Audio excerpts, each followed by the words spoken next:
नमस्कार, मैं हूं आपके साथ चंदन भारद्वाज और आप देख रहे हैं एफएम न्यूज पर बड़ी खबरें।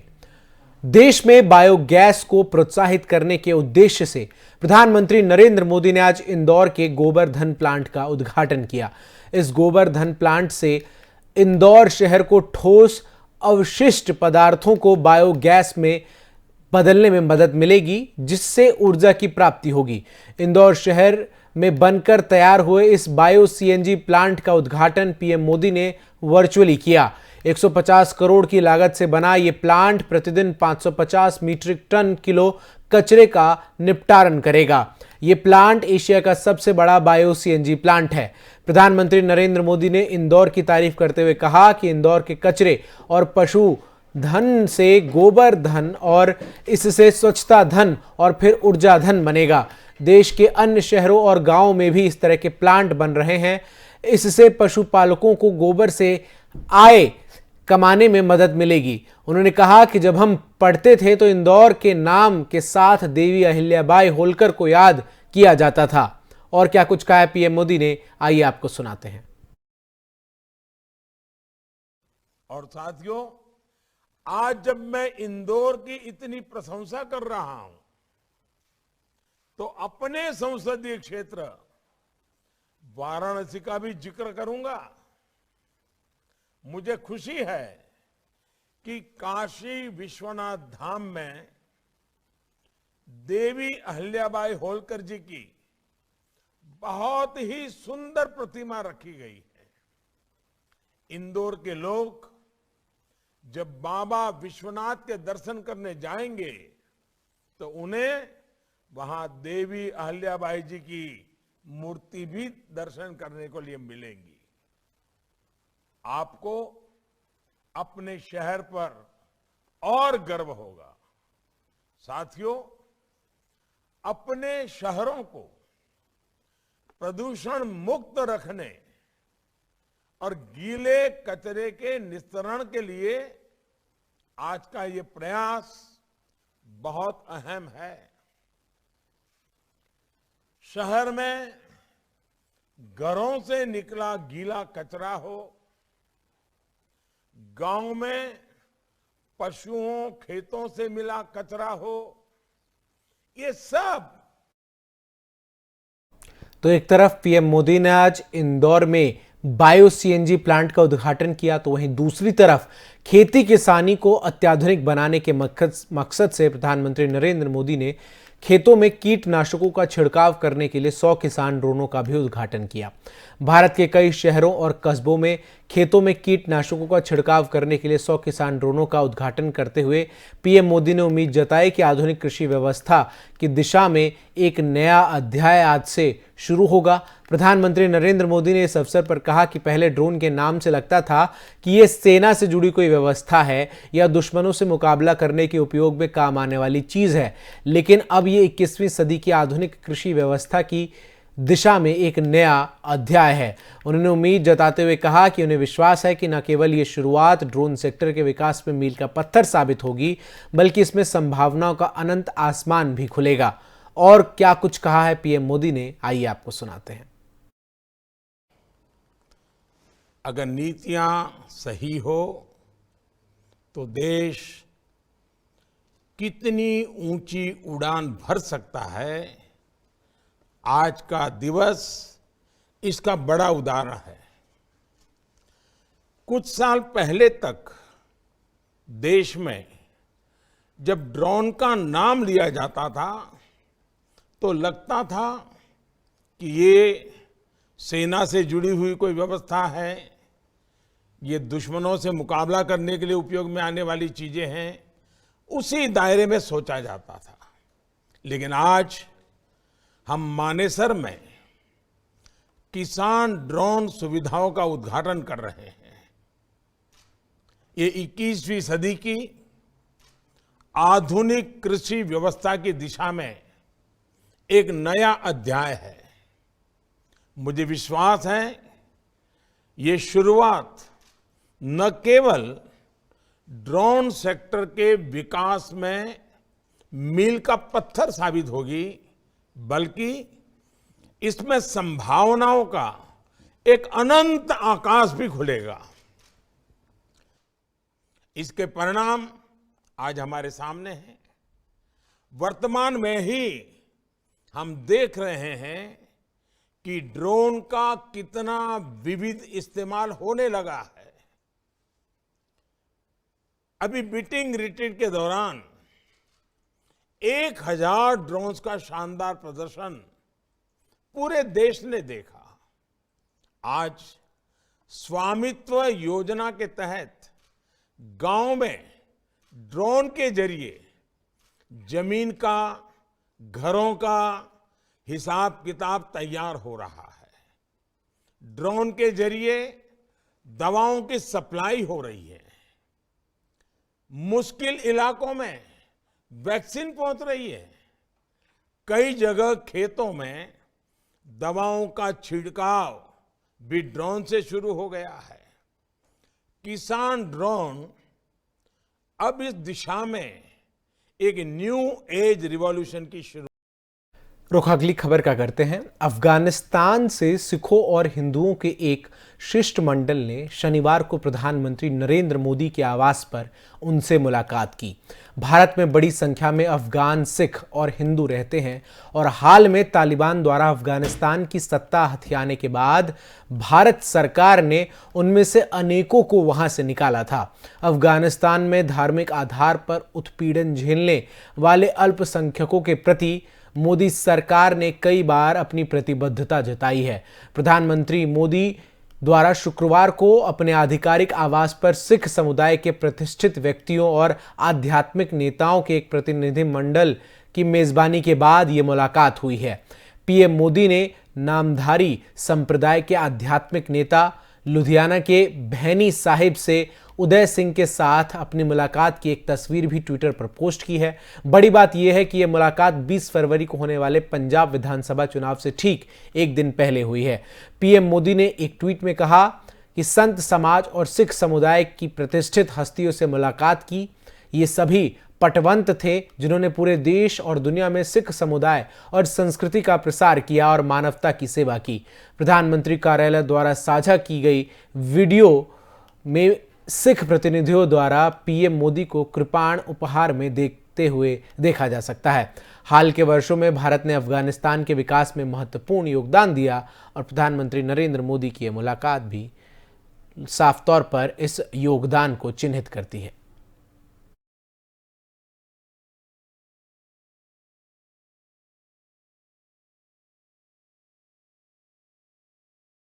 रुख अब अगली खबर का करते हैं। देश में कोरोना की तीसरी लहर की रफ्तार कम होने के साथ ही वैक्सीनेशन की रफ्तार बढ़ा दी गई है। केंद्रीय स्वास्थ्य मंत्री मनसुख मंडाविया ने ट्वीट कर बताया कि देश ने 175 करोड़ कोरोना वैक्सीन डोज लगाने का ऐतिहासिक आंकड़ा पार कर लिया है। उन्होंने कहा कि नया भारत नए कीर्तिमान देश ने 175 करोड़ कोरोना वैक्सीन डोज लगाने का ऐतिहासिक आंकड़ा पार कर लिया है। वहीं भारत ने अपनी कुल वयस्क आबादी के 80% लोगों को कोरोना वैक्सीन की दोनों डोज लगा दी है। इस संबंध में केंद्रीय स्वास्थ्य मंत्री मनसुख मंडाविया ने बयान जारी करते हुए जानकारी दी। मनसुख मंडाविया ने ट्वीट करते हुए लिखा, सबको वैक्सीन, मुफ्त वैक्सीन। भारत ने अपनी 80% वयस्क आबादी को कोरोना वैक्सीन की दोनों डोज लगाने का ऐतिहासिक आंकड़ा पार कर लिया है। प्रधानमंत्री नरेंद्र मोदी के नेतृत्व में सबका प्रयास के मंत्र के साथ देश 100% टीकाकरण की तरफ तेज गति से बढ़ रहा है।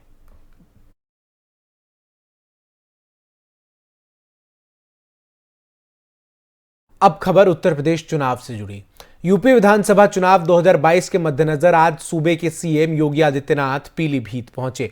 सीएम ने पीलीभीत के पुरनपुर में जनसभा को संबोधित करते हुए विपक्ष पर जमकर जुबानी हमला किया।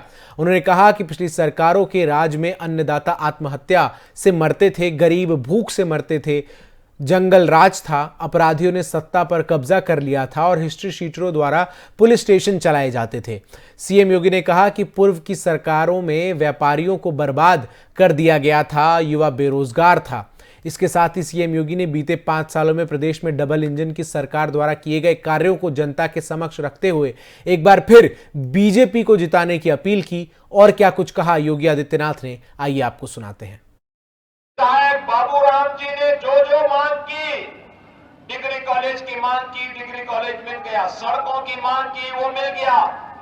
और अगर उन्होंने मांग की कि रामलीला मैदान में अवैध अतिक्रमण है, इसको हटाया जाना चाहिए, तो उस अतिक्रमण को भी हम लोगों ने हटा करके इतना शानदार रामलीला मैदान आपको दे दिया है कि अब रामलीला ही नहीं, हर प्रकार के धार्मिक और सार्वजनिक कार्यक्रम, मांगलिक कार्यक्रम इस रामलीला मैदान में करेंगे।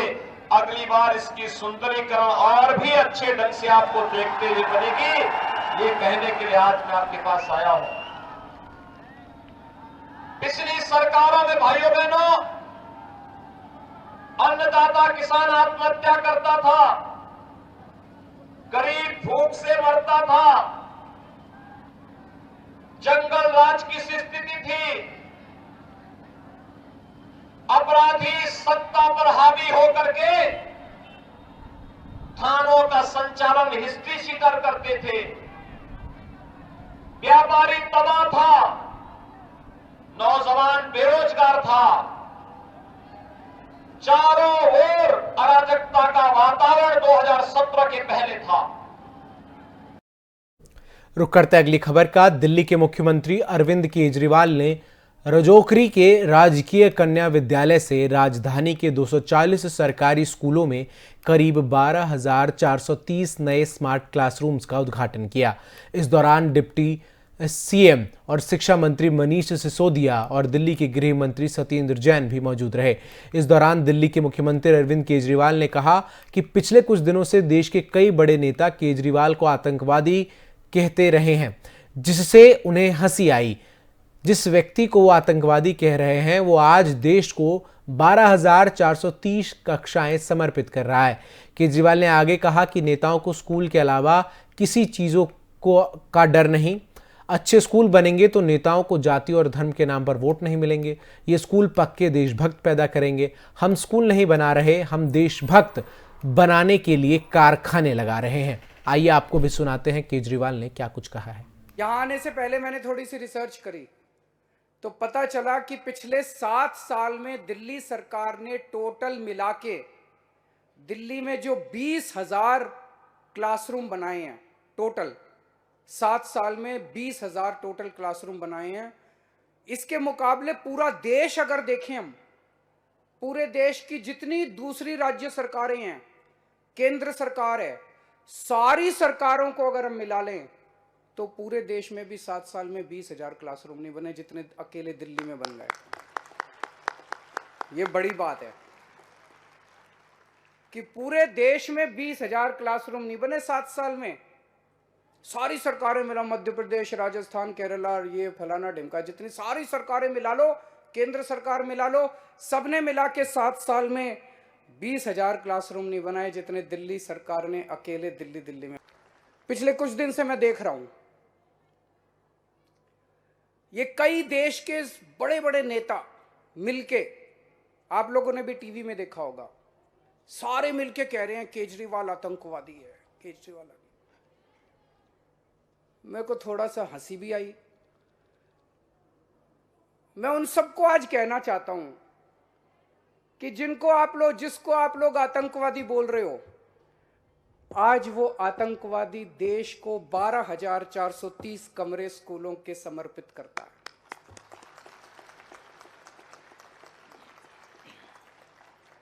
आज वो आतंकवादी ऐसे स्कूल बना रहा है। रुक करते हैं अगली खबर का। यूपी में तीसरे चरण के विधानसभा चुनाव का प्रचार अब थम चुका है। कल राज्य के 16 जिलों की 59 विधानसभा सीटों पर मतदान होना है। एक तरफ कल यूपी में तीसरे चरण का मतदान होगा, तो वहीं बीजेपी समेत तमाम राजनीतिक दल यूपी में चौथे चरण के चुनाव प्रचार में जुट चुके हैं। बीजेपी ने अपने तमाम स्टार प्रचारकों को चुनावी मैदान में उतार रखा है। इसी कड़ी में रक्षा मंत्री राजनाथ सिंह बीजेपी का प्रचार करने के लिए गोंडा पहुंचे, जहां आगामी चुनाव में उन्होंने एक बार फिर बीजेपी के पिछले प्रदर्शन को दोहराने की बात करते हुए क्या कुछ कहा है, आइए आपको सुनाते हैं। देश में भी 2 चरणों के चुनाव हमारे संपन्न हो चुके हैं। 2 चरणों के चुनाव संपन्न हो चुके हैं और राजनीतिक विश्लेषकों ने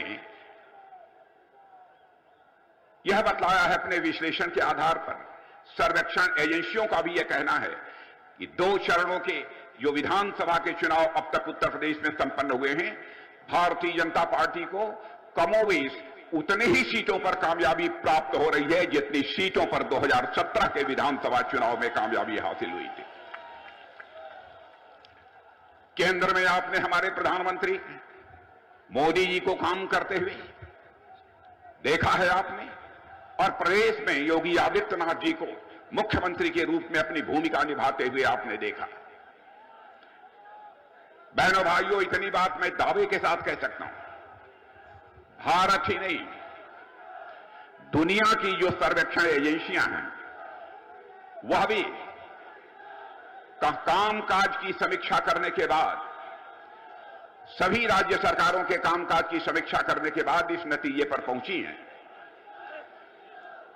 कि बहनों भाइयों, हिंदुस्तान में सबसे अच्छी सरकार चलाने वाली यदि कोई राजनीतिक पार्टी है तो उस राजनीतिक पार्टी का नाम है भारतीय जनता पार्टी। मेरे बहनों भाइयों, आपका भारत अब यह कमजोर भारत नहीं है, आपका भारत अब यह दुनिया का ताकतवर देश बन चुका है। पहले अंतर्राष्ट्रीय मंचों पर भारत कुछ बोलता था, दुनिया गंभीरतापूर्वक हमारी बातों को नहीं सुनती थी। कहते थे लोग, भारत है, बोल रहा है, कोई फर्क नहीं पड़ता, बोलने दीजिए। आज यदि भारत अंतर्राष्ट्रीय मंचों पर कुछ बोलता है तो सारी दुनिया कान खोलकर सुनती है कि भारत बोल क्या रहा है। देखा नहीं आपने, 2017 में मैं भारत का गृह मंत्री था, पाकिस्तान के कुछ आतंकवादियों ने आकर कश्मीर में उरी और पुलवामा में हमारे पैरामिलिट्री फोर्सेस के जवानों के ऊपर कायराना हमला कर दिया। कई हमारे जवान शहीद हुए। उसके बाद हमारे प्रधानमंत्री ने हम 2-3 लोगों को बुलाकर 10 मिनट के अंदर फैसला कर दिया, और उसके बाद हमारे रुक करते हैं अगली खबर का। पंजाब विधानसभा चुनाव की 117 सीटों पर कल मतदान होना है। अमृतसर ईस्ट सीट पर चुनाव लड़ रहे पंजाब कांग्रेस प्रमुख नवजोत सिंह सिद्धू मतदान से ठीक एक दिन पहले मुसीबत में आ घिरे हैं। दरअसल सिद्धू के खिलाफ चंडीगढ़ के डीएसपी ने क्रिमिनल मानहानि का केस दर्ज कराया है। चंडीगढ़ के डीएसपी दिलशेर सिंह चंदेल ने सिद्धू के खिलाफ मुख्य न्यायिक मजिस्ट्रेट की अदालत में क्रिमिनल मानहानि याचिका दायर की है। डीएसपी ने कहा है कि साल 2021 में एक रैली के दौरान पुलिस के खिलाफ अपनी टिप्पणियों के लिए बिना शर्त माफी मांगने में सिद्धू विफल रहे हैं। दरअसल साल 2021 दिसंबर के महीने में पंजाब के पूर्व मंत्री अश्विनी सेखड़ी की रैली में पहुंचे सिद्धू ने पंजाब पुलिस का जमकर मजाक उड़ाया था। उन्होंने कहा था कि अश्विनी सेखड़ी अगर एक धक्का मार दे तो थानेदार की पैंट गीली हो जाती है। वहीं जब उनसे इस बयान पर सवाल किया गया तो उन्होंने कहा कि उन्होंने केवल मजाक में कहा था। सिद्धू ने यह तो कहा कि उनके बयान को तोड़ मरोड़ कर पेश किया गया है। वहीं इसके बाद चंडीगढ़ पुलिस के डीएसपी ने नवजोत सिंह सिद्धू को नोटिस भेजकर मानहानि का मामला दर्ज कराया था।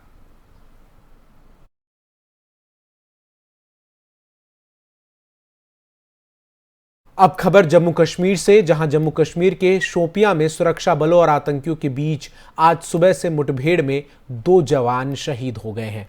शोपियां के जौनपोरा इलाके में पुलिस और सुरक्षा बलों की एक संयुक्त टीम ने इस मुठभेड़ को अंजाम दिया। जानकारी के मुताबिक इस एनकाउंटर में सुरक्षा बलों ने एक आतंकी को मार गिराया। कश्मीर जोन पुलिस ने जानकारी देते हुए बताया कि जौनपोरा इलाके के चेर मार्ग में पुलिस और सुरक्षा बलों की एक संयुक्त टीम की आतंकियों के साथ मुठभेड़ शुरू हुई। इस टीम ने पूरे इलाके की घेराबंदी कर आतंकवादियों की मौजूदगी के बारे में मिली जानकारी के आधार पर यह तलाशी अभियान शुरू किया था। केंद्र शासित प्रदेश में आतंकी अपनी नापाक साजिशों को अंजाम देने से बाज नहीं आ रहे। दहशतगर्दों ने बीते दिन श्रीनगर के ख्वाजा बाजार नौहट्टा में ग्रेनेड से हमला किया था। इस ग्रेनेड हमले में 2 दुकानें क्षतिग्रस्त हो गई थी।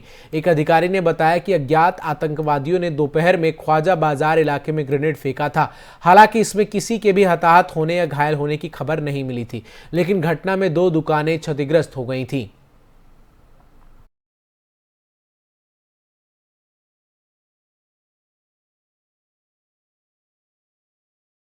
कर्नाटक में हिजाब को लेकर जारी विवाद का सिलसिला रुकने का नाम नहीं ले रहा। मुस्लिम छात्राएं लगातार हिजाब पर लगे प्रतिबंध को बड़े पैमाने पर विरोध कर रही हैं। इस बीच खबर मिली है कि पुलिस ने तुमकुर में धारा 144 के तहत लगाए गए प्रतिबंधों का उल्लंघन करने के आरोप में 10 लड़कियों के खिलाफ मुकदमा दर्ज किया है। पुलिस ने बताया कि छात्राएं तुमकुर में girls Empress government PU college के बाहर हिजाब प्रतिबंधों का विरोध कर रही थी। उन पर सीआरपीसी की धारा 144 के तहत जारी निषेधाज्ञा का उल्लंघन करने का आरोप है। पुलिस ने बताया कि लड़कियों के खिलाफ आईपीसी की धारा के तहत मुकदमा दर्ज किया गया है।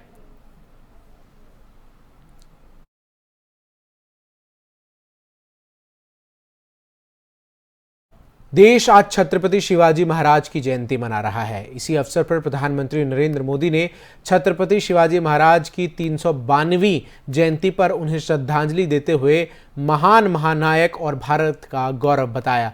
उन्होंने कहा कि मैं छत्रपति शिवाजी महाराज को उनकी जयंती पर नमन करता हूं। उनका उत्कृष्ट नेतृत्व और समाज कल्याण पर पीढ़ियों से लोगों को प्रेरणा देता रहा है। जब सच्चाई और न्याय के मूल्यों के लिए खड़े होने की बात आई तो वो अडिग थे। हम उनकी पूर्ति के लिए प्रतिबद्ध हैं। पीएम मोदी ने ट्वीट कर उन्हें श्रद्धांजलि दी।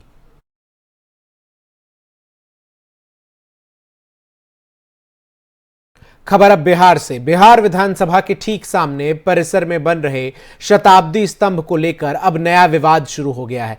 दरअसल बिहार विधानसभा के शताब्दी समारोह को यादगार बनाने के लिए विधानसभा के मुख्य द्वार के ठीक सामने एक स्तंभ का निर्माण हो रहा है। लोकसभा स्पीकर ओम बिरला गुरुवार को जब बिहार विधानसभा के स्थापना दिवस के अवसर पर पटना पहुंचे थे तो निर्माणाधीन स्तंभ का लोकार्पण किया गया था। विधानसभा परिसर में निर्माणाधीन इसी स्तंभ को लेकर अब विवाद शुरू हो गया है। जब नेता प्रतिपक्ष तेजस्वी यादव ने इसको लेकर सवाल खड़े किए। तेजस्वी यादव के कार्यालय से एक ट्वीट किया गया जहां पर आरोप लगाए गए कि आजादी के बाद ये देश का पहला ऐसा स्तंभ होगा जिसमें अशोक चक्र नहीं होगा बल्कि उसकी जगह स्वास्तिक चिन्ह लगाया गया है।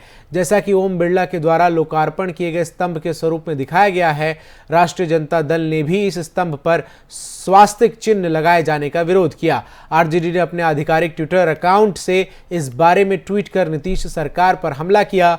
आरजेडी ने ट्वीट किया, मुख्यमंत्री नीतीश कुमार और बिहार विधानसभा अध्यक्ष विजय कुमार सिन्हा ने बिहार वासियों को चुनौती दी है और बिहार से अशोक स्तंभ के प्रतीक चिन्हों को हटाकर मिटाकर जर्मनी के नाजियों का बदनाम स्वास्तिक चिन्ह माथे पर लगा दिया है।